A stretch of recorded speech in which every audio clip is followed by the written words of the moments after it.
office romance, Yeah. like any work boyfriend, Work wife. Nakwambia. And if you have more than 20 employees as an employer, you're supposed to have a sexual harassment policy in place. When it comes to issues of gender-based violence, sexual harassment, we focus a lot on ladies. Even the men are in the conversation. You need to draw a line between a sexual relationship and sexual harassment. Unwelcome and determined behavior such as physical contact and advances, sexual favors, sexually colored remarks, and showing that kind of material, and other verbal and nonverbal conduct of a sexual nature that is unwelcoming or humiliating to the other person. So what do? I quit. And you go to court and you file a constructive dismissal claim and you let it make the determination for you.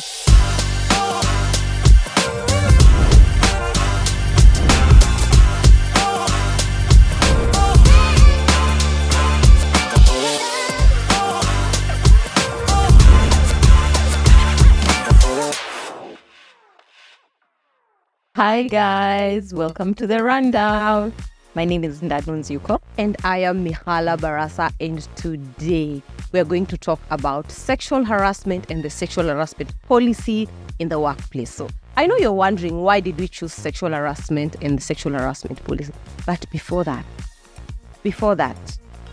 for the second time, can you hear a little commotion for our news sets? Are you seeing our mic? To Spotify. Yay. Thank you for all those who have subscribed. Let me get into the topic. So sexual harassment and the sexual harassment policy in the workplace. And the reason why we chose this topic today is because of the recent judgment of the court that was held in a case called NGUGI MWAURA versus Group for Security Services Limited, Kenya. It is a very recent judgment. I think it was delivered in September 2024. And it sparked a lot of reaction about office romance. Yeah. Like any work boyfriend. Work wife. Nakwambia. And okay. Anyway. Rohoka pipi. Wase married. Tupatane pale kwa parking. Msikubali hizo vitu za work wife na work. For those of you who are single, you know, work wife, work husband. Yeah. Anyway, I cannot say I have a prayer partner in my current employment. Not a crush. You're taongelea nyuma ya tent. Let me tell you, sometimes I am sweating. I am hyperventilating. Anything I'm supposed to deliver, I am staring. I am confused. At my big age. At your big age. Yeah, let me tell you. Don't worry. Justice amesema. You can date. You can do it. Yeah, wasi wa date. Bila employers kuwasumbua. Yes, we can. Yes, we can. So, let me start by the Employment Act. Yes.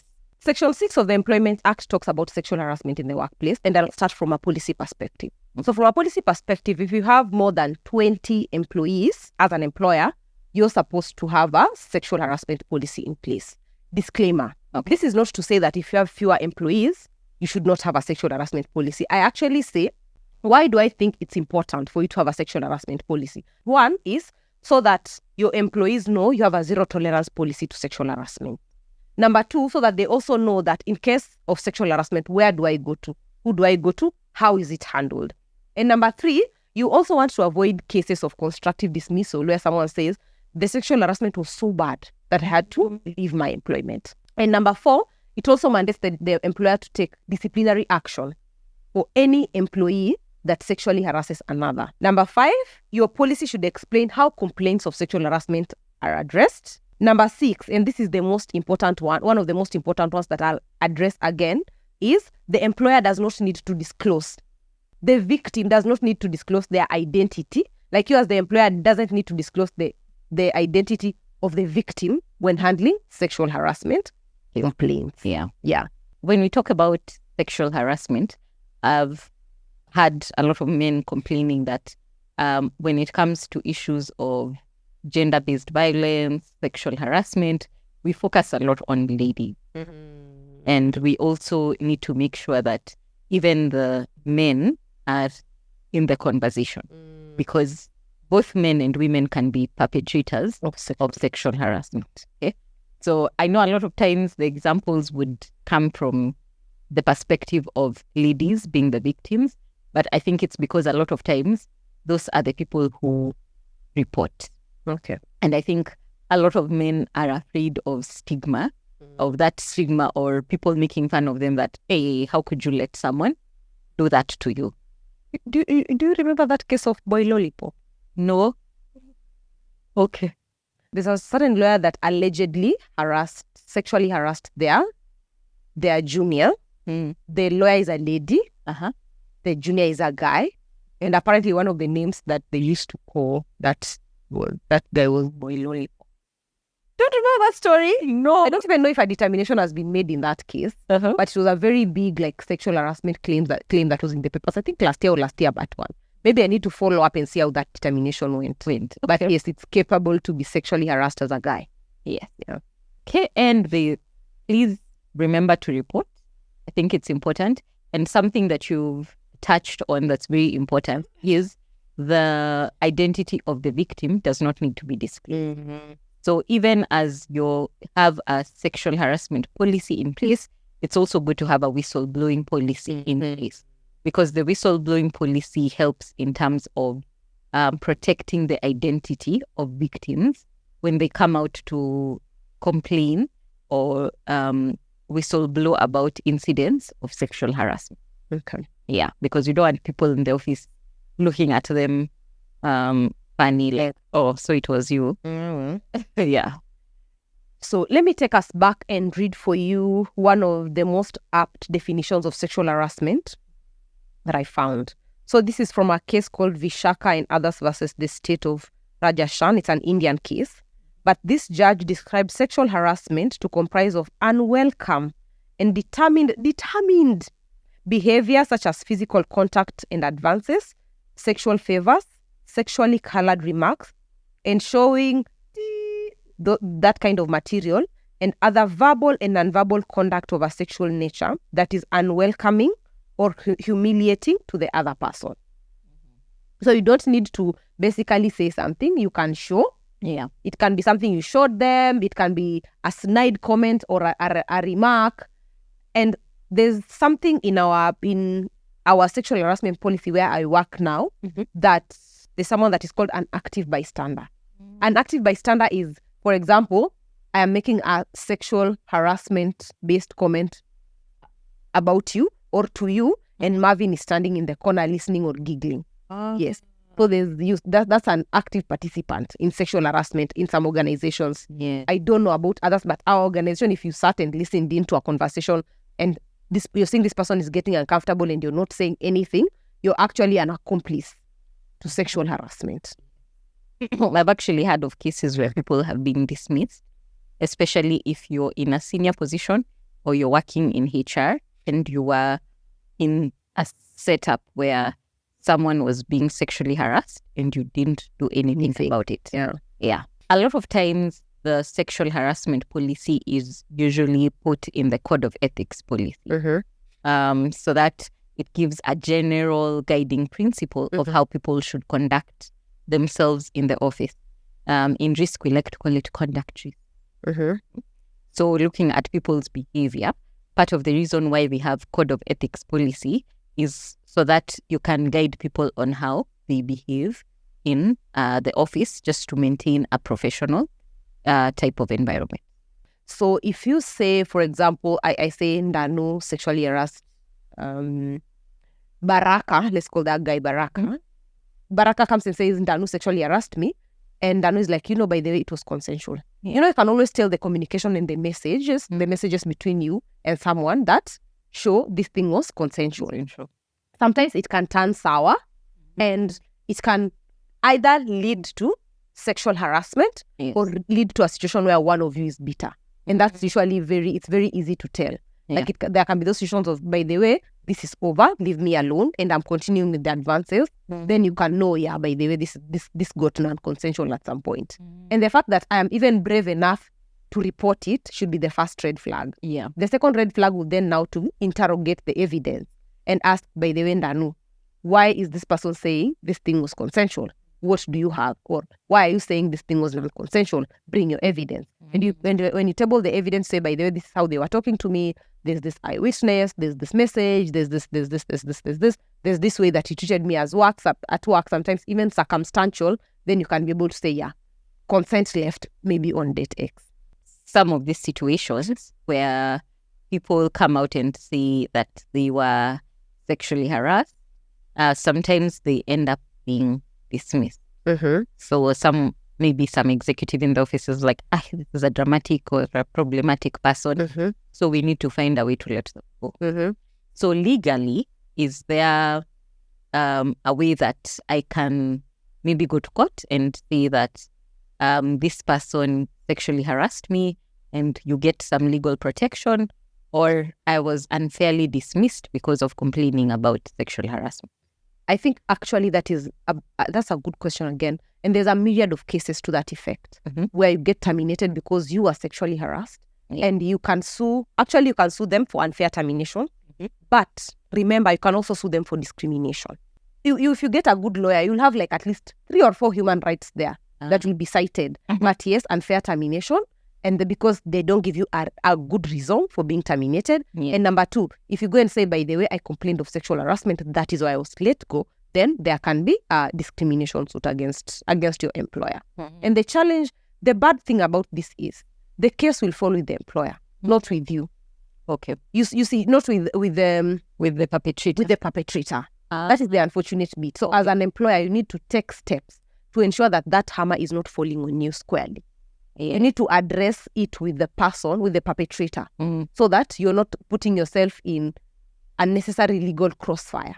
Because remember, there's also reputational damage. People will start saying that organization, you'll be sexually harassed and then they'll fire you. Exactly. Yeah. So I did an article about it, not an article, a post on it on LinkedIn, where I talked about the risks that are involved with office romances and some of the mitigating factors that human resource departments can put in place to avoid incidents of sexual harassment or incidents of people maybe not conducting themselves in a professional manner. And I got a bit of fire from some people who are saying that is against the spirit of the judgment, because those recommendations are basically policing people. And the law is clear. The judgment was very clear that you cannot police people on the office romance. So maybe you can give me your take. What do you think people can do? Because I think the main thing is that the human resource departments want to create a conducive work environment for everyone, in as much as they do not want to police adults. So what can they do to make sure that issues of sexual harassment or non-consensual incident don't occur? I think we might, policing adults, regulating behavior, there's a reason why there's a code of conduct and code of ethics. There's a reason why there's a sexual harassment policy. You need to draw a line between a sexual relationship and sexual harassment. In a sexual relationship, there is consent. And there are very easy ways to determine consent. In a non-consensual sexual harassment situation, again, it's very easy to draw that line. So as an employer, you've defined sexual harassment. Go on the flip side and define what a sexual relationship will entail. It might not be a broad-based definition, but have at least a narrow definition or a general definition of what that looks like. There's something that we are already doing that the judge addressed as well, the issue of conflict of interest. And all of us have a conflict of interest policy. And the judge was also very keen on saying, there are dynamics of work that need to be improved, and office romance can, it can destabilize these things. But at the same time, there's a balance to be struck between this is a sexual relationship, this is a sexual harassment situation, this is where this organization draws the line, and draw the line in the sand. It's like you are supposed to declare your conflict of interest in terms of I will not fire you, I'll not, I'll not do these things. I'm just telling you because we know this might affect your productivity. Then you need to to declare the conflict of interest. Mm. So if you don't declare the conflict of interest, then what happens? Now that is where probably the issue of penalties and violations will come in. Yeah. Because can I terminate you for not declaring conflict of interest? Probably not. Might it be a level 1 or level 2 in these situations? Probably a level 1, level 2 verbal warning and making you declare that conflict of interest. But on the flip side, there's something very interesting that I've seen happen in organizations. I say, I am in a relationship with Baraka, and granted, HR is not supposed to go and ask Baraka whether I'm in a relationship with them. But sometimes HR will be like, okay, Baraka, Mihala says they're in a relationship with you. Okay. Baraka is like, maybe. Or someone is declaring conflict of interest in relationships with 2 or more people. Yeah. You as an employer, if you say, oh, you can't declare you're in a relationship with 2 or more people, that would probably fall within like trying to violate maybe a right or getting into their personal relationship. But you asking them to declare it, I think it's what you do with that conflict. Yes. That might pose a problem. It's not the declaration in itself, because the declaration in itself might go to the core of the performance of their duties. Yeah. So the other thing about sexual harassment is on awareness. I think a lot of companies try to do some trainings on their code of ethics, and it covers sexual harassment or a bit of it and how to report the sexual harassment. But I think some of the deficiencies that are normally there in the trainings is like when you look at the definitions that you've given, going into the various examples of sexual harassment. Yeah. You see, like, for example, showing your colleague a photo, yes, a video, or a video that, that will make them feel uncomfortable. I think people sometimes may not know that that is a form of sexual harassment. Yes. So the scope of the awareness needs to be increased. And then also, as I had mentioned, let it not just focus on the female being the victim, but also that a male can be the victim. Women are also capable of sexually harassing men. If you read this judgment, again, that came out clearly. Because this lady was working with G4S, obviously, got pregnant, got a child, said that this child belonged to the guy, started asking the guy for money, accused them of sexual harassment. I think the guy even ended up getting terminated. And then the guy goes to court and says, look, this was a consensual relationship. From the messages and the text that he produced, it was indeed a consensual relationship. Number 2, the lady said, this is your child. They did a DNA test. Somehow the kid was not the guy's. And then the third thing that now happened is she kept asking him for money and saying, like, I'm going to expose you for sexual harassment and, throwing threats. And the judge said, in fact, this lady can be cited to have been sexually harassing the guy. So that is how the cause of the threats. Yes, they're like, you're sending threats, you kept asking him for money. We can actually say you are the person that was sexually harassing the guy. I think the only reason why this lady didn't get penalties is because the guy didn't sue the lady. He sued the employer. Yes. Yeah, that's true. We've had incidents of people resigning. I think we've been talked with you about people who have resigned because of sexual harassment. The situation became so bad and it was like a toxic work environment, so they had to resign for their mental well-being. Now, in a case where you resign because the work environment was toxic, especially now in terms of sexual harassment, what legal steps can you take, especially maybe to get compensation? Because you didn't leave because you really wanted to leave that job, but you left because the environment was very toxic. That's a good question. So I'll start looking at it from the perspective of policy. So what I would ask myself is, what did this company's sexual harassment policy say? Number 1. Number 2, what did the employer do to kind of make things easier for this person in case they reported? Number 3, what is the temperature of the organization in reporting such issues? Because there are people who, you work for an organization that the boss owns. Yes. Like your boss is the owner of the organization, and probably they're the person that is sexually harassing you. If you're supposed to file a complaint in that situation, it presents a very difficult situation, because you see the spirit of a sexual harassment policy is really not to police. It's to regulate your behavior. Yes. But if this behavior is coming from someone who, for some reason, an organization cannot regulate, then it moves from a sexual harassment place, it goes to constructive dismissal. Okay. And constructive dismissal, I don't know if I should read for you the definition of constructive dismissal.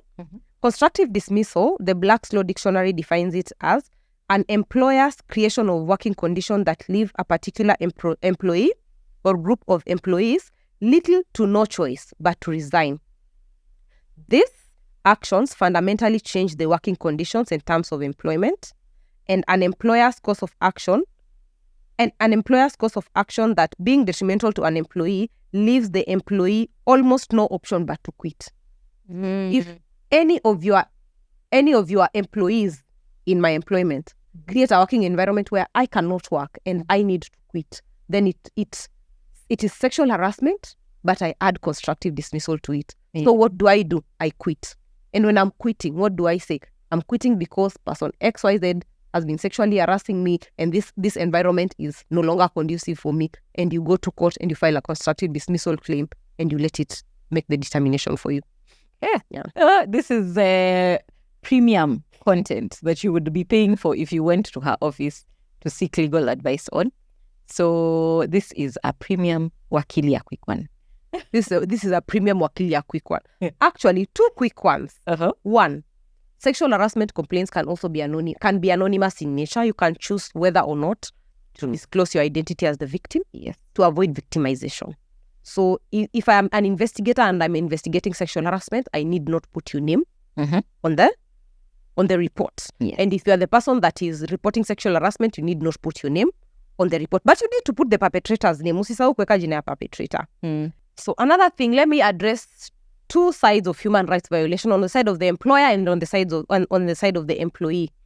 A reading of this judgment first revealed that there's a school of thought that may observe that telling your employees not to have a romantic relationship in the office might be a violation of the right of freedom of association, which may include the right of you as an employee to have a legally protected right to pursue an intimate work relationship. I felt like that was a bit of a stretch, but there's that as well.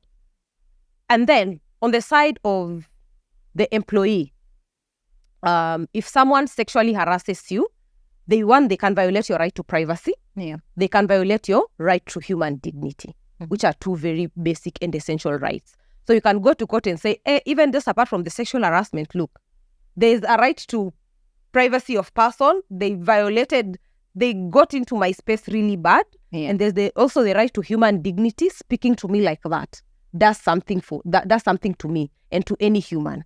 And they spoke to me in a very degrading way. So there's those two rights to be looked at as well. The bottom line is, be brave to report sexual harassment, regardless of the gender. Men can be sexually harassed by other men. Women can be sexually harassed by other women. Men can be sexually harassed by women, and women are often sexually harassed by men. Number two, if you're a superior, watch your tongue. There are things that you might think that you are saying and they are innocent, and you hear that girl say, "Hebu kuja uende urudie kenye umesema mbele ya HR," then it hits you, ding ding. Probably that's something that I should not have said. I think that's where I would wish to wrap it up. Just mind your tongue. Because sexual harassment has become a very ripe area for litigation. And us as lawyers will take those claims and we will stretch it. We will stretch it, I think. We will stretch it. Good to know. I hope employers, human resource departments you have had, the lawyers are ready to take you to court. We'll stretch it. Yes. So anyway, all in all we're saying is be careful about your behavior and your conduct in the workplace, and feel free to date. We release you to date. Yes. But with caution. Make sure there is consent. Let me tell you, informed consent kwanza. Kama dem haja consent, achana naye. Kama crush wako haja ku approach, amuongei kwa simu, simtumie messages. You don't want to be in the industrial court. I know, it's true. Okay. Thank you all for watching this episode and listening to us on Spotify and on Apple Podcasts. We are glad that you're all here. Please remember to subscribe, share with your family and friends, please. Okay? Yeah. Premium content. Wakili a quick one. Compliance expert a quick one. And don't forget, our handle is at the Rundown KE on TikTok, on X, and on Instagram. My personal handle is Ndanuns Yuko on all the various platforms. My personal handles are Mihala Barasa. Actually, is Mihala Barasa. All platforms. Ukienda tu, you'll just see my beautiful face there. Follow me. Let's engage. Yes. All right. I think we'll close it there. And until we see you next time. Bye.